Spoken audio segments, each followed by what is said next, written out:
souffrirons du dos à un moment ou à un autre de notre vie, tant il est difficile de s'y échapper et malheureusement difficile de s'en débarrasser.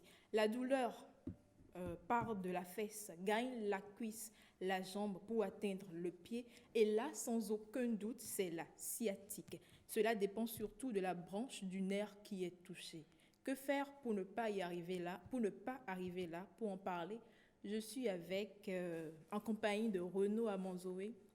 Vous êtes kinésithérapeute. Bonjour, merci d'être avec nous. Bonjour, madame. Merci. Je le disais dans mon introduction, tout le monde ou presque tout le monde a mal au dos. Qu'est-ce qui se passe en réalité? Alors, avant de répondre à cette question, permettez-moi de dire un bonjour à tous les kinésithérapeutes du Bénin et du monde entier, parce que le dimanche dernier était la journée internationale donc, de la kinésithérapie. Alors, revenons donc à votre question. Qu'est-ce qui peut faire que tout le monde, donc quasiment, aura mal au dos au moins une fois donc, au cours de sa vie? Le mal de dos, comme je l'avais dit dernièrement, c'est un problème commun, c'est un mal qui peut venir donc, à n'importe quel moment, suite à un mouvement banal peut-être, cela peut venir. Mais la sciatique, particulièrement, elle est un peu différente donc, du mal de dos simple, qu'on appelle la lombalgie commune. La sciatique, comme vous l'avez su bien introduit, c'est une douleur donc, qui commence au niveau donc, du bas du dos, qu'on appelle la région lombaire, et qui va gagner donc, la fesse, la cuisse, la jambe, et pourquoi pas donc, certains orteils, en fonction donc, de la topographie donc, de la racine qui est touchée. Donc voilà, de façon résumée, ce que c'est que la sciatique ou la donc sciatalgie, comme on appelle donc vraiment donc dans le jargon médical. Est-ce que tous les mal de dos amènent à la sciatique? Oui. Non, ce n'est pas tout. Donc tous ceux qui ont mal au dos, donc qui auront donc la sciatique. La sciatique, comme je l'ai dit, ça concerne donc certaines racines nerveuses. Donc, pour que quelqu'un donc, développe une sciatique, la cause la plus commune, la cause qui est la plus fréquente, c'est la hernie discale. C'est la hernie discale qui, progressivement, peut amener donc, certains patients à avoir donc, la sciatique. Parce que la hernie discale, quand elle survient, il y a un liquide donc, à l'intérieur donc, du disque, parce que quand on parle donc, de la hernie discale, c'est en fait, ça concerne le disque. Au niveau donc, de notre colonne vertébrale, on a une structure qu'on appelle le disque, et ce disque, ça se situe entre deux vertèbres consécutives. Et ce disque est constitué donc d'un anneau fibreux en périphérique, et à l'intérieur, il y a un noyau qu'on appelle nucleus pulposus. Donc, lorsqu'il y a une pression trop importante qui s'exerce sur ce disque, alors l'anneau fibreux peut se déformer, ça peut se fragiliser jusqu'à se rompre. En ce moment, le liquide qui est à l'intérieur, qu'on appelle le nucleus pulposus, ce liquide peut se diriger vers un trou en arrière donc, de notre colonne qu'on appelle trou de conjugaison ou foramen intervertébral. Donc, lorsque ce liquide se dirige vers le foramen intervertébral, alors ça va donc boucher un peu ce trou-là. Alors que c'est dans ce trou que les racines nerveuses passent. Donc, vous voyez bien que ces racines nerveuses ne seront plus du tout libres dans leur mouvement. Et c'est ça qui fait que dans certains mouvements, on peut donc avoir une douleur vive au niveau du dos. Et cette douleur va irradier donc, vers la jambe ou vers le pied, donc, en fonction bien sûr donc, de la topographie donc, de la racine. Parce qu'il y a deux racines concernant donc, la sciatique. Il peut s'agir donc de la racine L5, où la douleur peut aller jusqu'au niveau donc, du gros orteil, en passant par la face latérale donc, de la cuisse, la face antérieure donc, de notre jambe et regagner donc, le gros orteil. Et ensuite, nous avons la racine S1. Et cette fois-ci, la douleur prend la face postérieure donc, de la cuisse, la face postérieure donc, de la jambe, et va se terminer donc, au niveau du petit orteil en passant par le talon.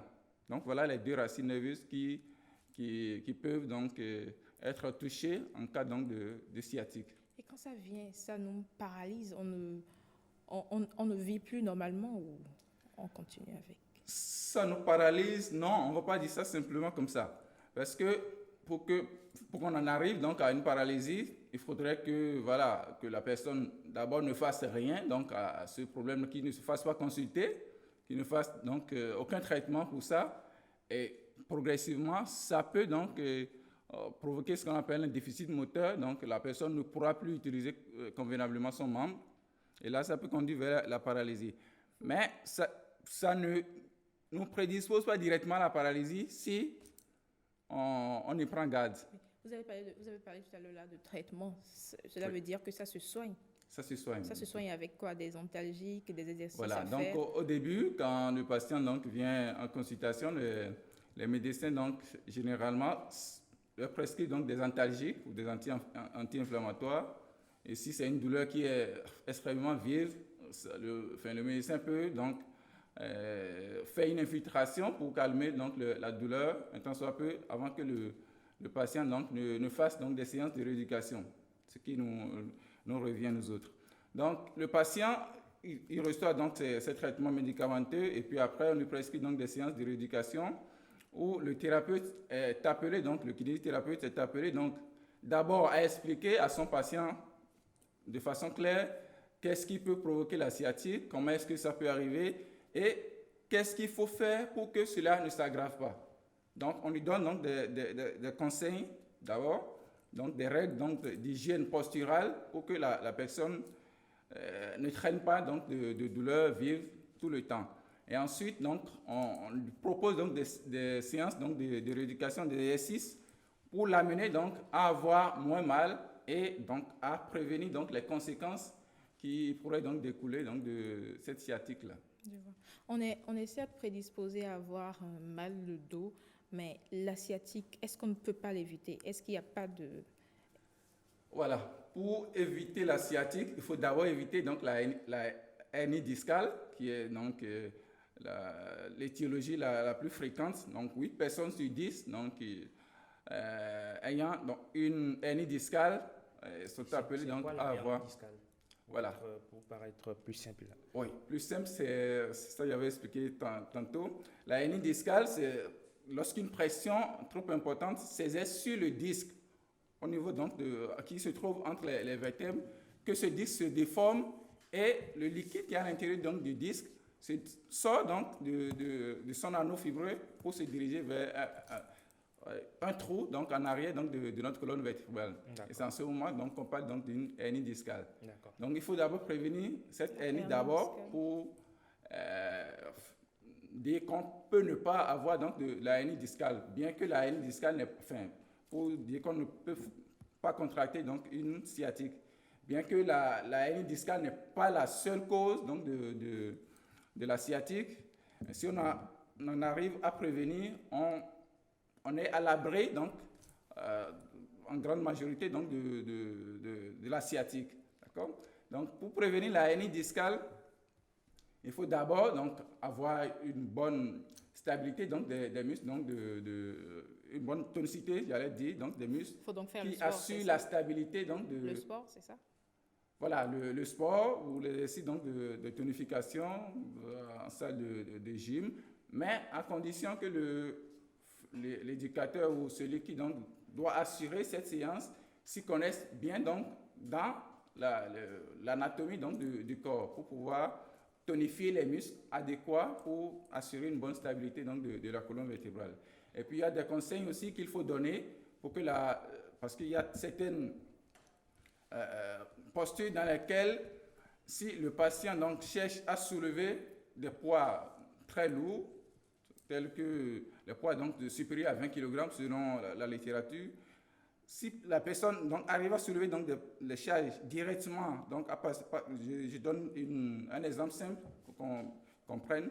Si la personne donc, soulève une charge de plus de 20 kg tout en étant debout et fait une flexion donc, antérieure du tronc, donc se penche en avant pour soulever donc, des charges de plus de 20 kg, sachant que cette personne n'a pas une bonne tonicité donc, des muscles qui assurent la stabilité donc, du dos, cette personne-là donc, va exercer une pression trop importante sur le disque et en ce moment, ça peut donc fragiliser le disque et donc la personne peut avoir la hernie discale.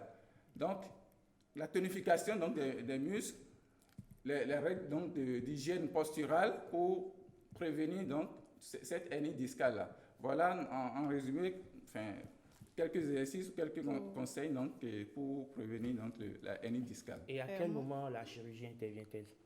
Voilà, le chirurgien va intervenir lorsque les conséquences donc, s'installent. Comme conséquence, lorsque votre patient qui a une hernie discale donc, a un déficit moteur, donc la force donc, des muscles des jambes par exemple n'est plus suffisante, ce qu'on appelle déficit moteur donc inférieur à 3 sur la cotation de Daniel, c'est-à-dire lorsque ces muscles ont une force inférieure donc à 3, le patient ne peut plus utiliser convenablement son membre inférieur et en ce moment, le chirurgien peut intervenir tout en regardant, bien sûr, donc il va demander quelques analyses complémentaires pour voir si il y a donc une contrainte trop importante sur les racines. Si oui, alors le chirurgien donc, peut décider donc, de passer à l'acte chirurgical. Bien sûr que ce n'est pas le seul signe indicateur donc, de la chirurgie. Il y a aussi ce qu'on appelle syndrome de queue de cheval où